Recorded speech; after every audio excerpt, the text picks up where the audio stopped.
L'objectif principal du cours, c'est de permettre aux étudiants de se familiariser avec le Québec moderne, pas seulement sa langue, mais sa culture. Et donc, le premier public qu'on voulait cibler, c'est vraiment les gens qui sont à l'étranger.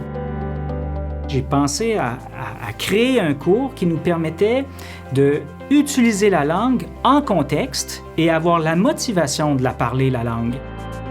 On part du principe qu'on veut développer la langue en tant qu'habileté et non savoir. Et dans ce cours-ci, on donne toutes sortes de trucs et ça libère les inhibitions, ça libère les mythes et ça favorise le dialogue. Chaque semaine, les étudiants devaient lire des textes reliés à différents thèmes. Après, il y avait les PowerPoint avec des hyperliens, des chansons, des vidéos à écouter. Donc là, on favorisait vraiment l'écoute.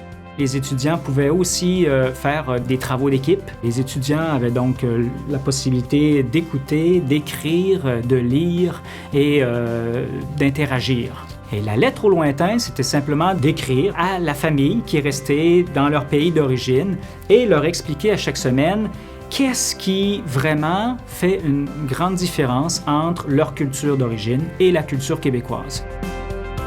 Un des défis aussi qu'on a avec les cours à distance, c'est qu'on ne voit pas la réaction des apprenants, on ne sait pas comment ils le vivent le cours. Donc je disais aux gens, écrivez-moi si vous avez des questions, contactez-moi, on pouvait se parler par téléphone, par Skype. Donc ça me permettait vraiment de savoir qu'est-ce qui restait à améliorer dans le cours, qu'est-ce qu'ils voudraient eux voir davantage. Donc je voulais vraiment sentir le pouls des apprenants. Donc, la clé, c'était de passer par la connaissance de l'autrui, la connaissance interculturelle.